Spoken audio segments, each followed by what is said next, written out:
اعوذ باللہ من الشیطان الرجیم، بسم اللہ الرحمن الرحیم۔ السلام علیکم دوستو، میں خیریت سے ہوں اور امید کرتا ہوں کہ آپ لوگ بھی خیریت سے ہوں گے۔ میں آج مفتی طارق مسعود کا ایک شارٹ کلپ آپ لوگوں کے لیے لے کر آیا ہوں، جس کا عنوان ہے دیر سے شادی کرنے کے نقصانات۔ اس میں مفتی صاحب ہمیں دیر سے شادی کرنے کے نقصانات کے بارے میں بیان فرمائیں گے، تو چلیے آئیے سنتے ہیں۔ کسی خاتون کا فون آیا، وہ مجھے طارق چوہتائی سمجھ کے فون کر رہی تھی۔ میرا نام بھی طارق ہے نا، تو اس بہانے سے بہت سے لوگ مجھے فون کر دیتے ہیں۔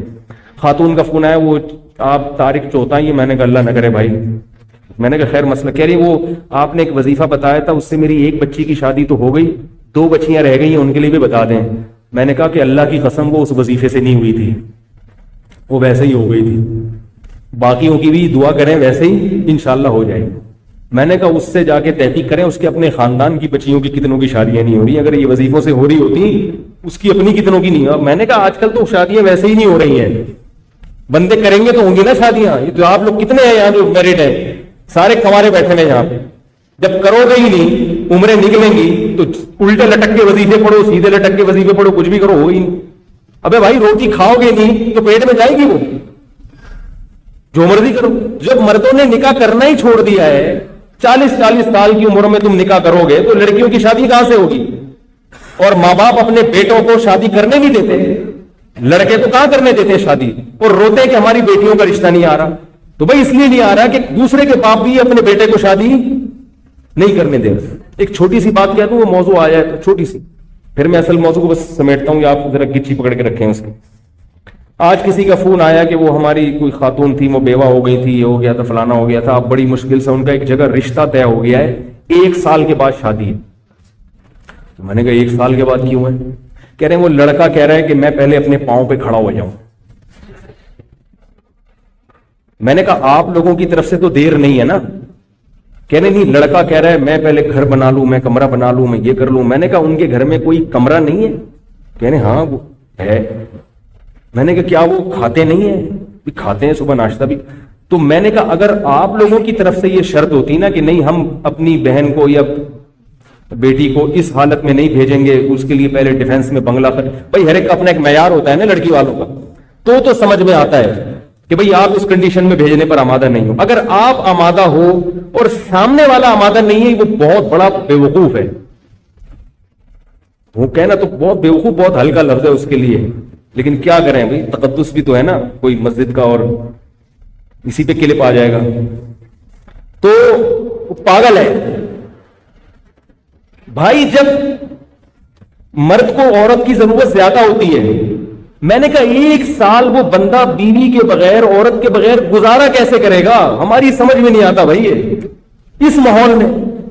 جب تمہیں لڑکی خود اپنے حقوق سے دستبردار ہو رہی ہے، وہ کہہ رہی ہے کہ بھائی میں اسی روکھی سوکھی میں تمہارے ساتھ گزارا کر لوں گی، تو لے آؤ یار، فوراً لے آؤ جا کے۔ بولو ٹھیک ہے اور کیا چاہیے، گھر بھی بنتا رہے گا، تنخواہ بھی ہوتی رہے گی۔ یا تو وہ راضی نہ ہوتی نا، تو میں نے ان کو فون پہ کہا، میں نے کہا اللہ کا بہت بڑا فضل ہو گیا کہ اللہ نے مجھے مولوی بنا دیا، ورنہ میں بھی ایسا مخنچو ہوتا۔ معاشرہ تو ایسے ہی لوگ پیدا کر رہے ہیں۔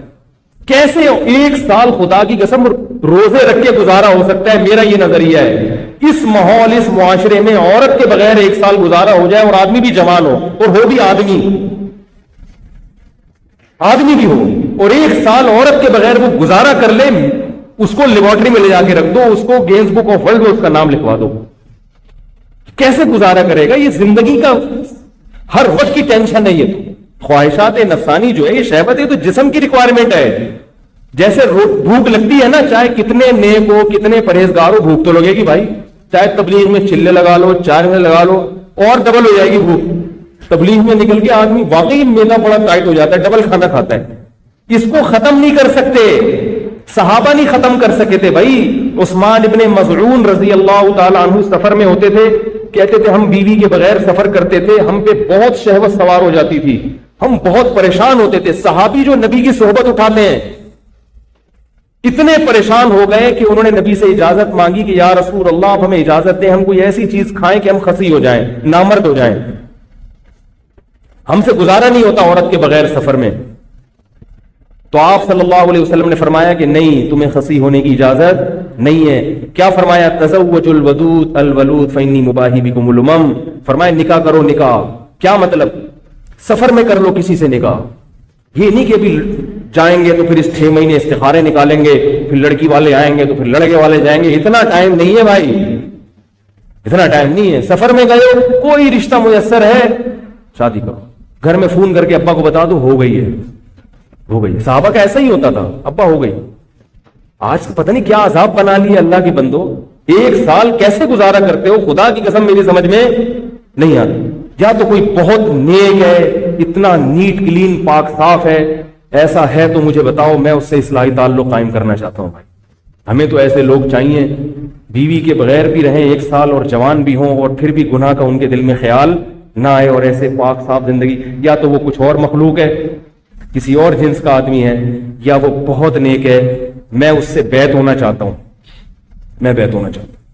بھائی ہم بھی اسی معاشرے کے انسان ہیں, تو کیسے پاگل پنا ہے کہ میرا بھی کمرہ. بھائی تمہیں جب کوئی نعمت مل رہی ہے, یہ ایسے ہی ہے جیسے روٹی سامنے رکھی ہوئی آپ کے, روٹی کہہ رہی ہے کہ مجھے کھا لو, اور آپ کو بھوک بھی لگ رہی ہے, اور آپ کو نہیں میں نہیں کھا رہا, میں پہلے ڈیفنس میں ایک بنگلہ بناؤں گا, اس کی چھت پہ ایک ہوٹل بناؤں گا, وہاں بیٹھ کے کھاؤں گا. تو آپ اپنا ہی نقصان کر رہے ہو نا. جو 1 سال آپ کو صبر کرنا پڑے گا, یہ خود اپنے لیے ٹینشن ہے. اور یہ بات یاد رکھو, یہ حیا کے خلاف ہے, مگر ایک سائنسی حقیقت ہے, اس لیے بتا رہا ہوں میں کہ نکاح میں جتنی تاخیر کرو گے نا, سیکچول پاور اتنی کم ہوتی چلی جائے گی. کیونکہ انسان کی جو قوت استعمال نہیں ہوتی, وہ قوت آہستہ آہستہ کم ہو جاتی, فارغ ہوتے چلے جاؤ گے. یہ میڈیکلی آپ کو جسمانی نقصان ہوتا ہے, کیونکہ جو قوت آپ کی استعمال نہیں ہو رہی نیچرل طریقے سے, گناہوں میں نہیں, حلال اور نیچرل جو طریقہ ہے, اگر نہیں ہوگی تو آہستہ آہستہ آپ کی جسم کس معاملے میں کمزور, اوپر سے بڑے ہٹے کٹے ہو گئے, باڈی بلڈر بنا ہوا ہے, کٹس دکھا رہا ہے لوگوں کو, لیکن اندر سے کیا ہو جائے گا, مردانہ قوت اس میں آہستہ آہستہ ختم ہو جائے گی. کیونکہ جو قوت استعمال نہیں ہو رہی تو وہ قوت ختم ہو جاتی ہے. آپ چلنا چھوڑ دو تو آپ کی ٹانگیں مفلوج ہو جائیں گی کہ نہیں ہو جائیں گی, کیونکہ ٹانگوں کا کام ہے چلنا. اگر آپ نے ٹانگوں سے چلنے کا کام نہیں لیا تو ٹانگیں کیا ہو جائیں گی, سننا چھوڑ دو گے تو سماعت ختم ہو جائے گی, دیکھنا چھوڑ دو گے بصارت ختم ہو جائے گی. تو اسی طرح اللہ نے جو انسان میں ایک ڈیزائرز رکھی ہیں, اگر یہ استعمال نہیں ہوں گی تو آہستہ آہستہ کمزور ہوتے چلے جاؤ. تو جی دوستو, جیسا کہ آپ لوگوں نے سنا, آج کے اس شارٹ کلپ میں مفتی طارق مسعود صاحب نے ہمیں دیر سے شادی کرنے کے نقصانات کے بارے میں بیان فرمایا. امید کرتا ہوں کہ آپ لوگوں کو یہ شارٹ کلپ پسند آیا ہوگا, اور انشاءاللہ بہت جلد میں ایک اور نئے شارٹ کلپ کے ساتھ آپ لوگوں کی خدمت میں حاضر ہوں گا. تب تک کے لیے مجھے اجازت دیجیے گا. اللہ حافظ.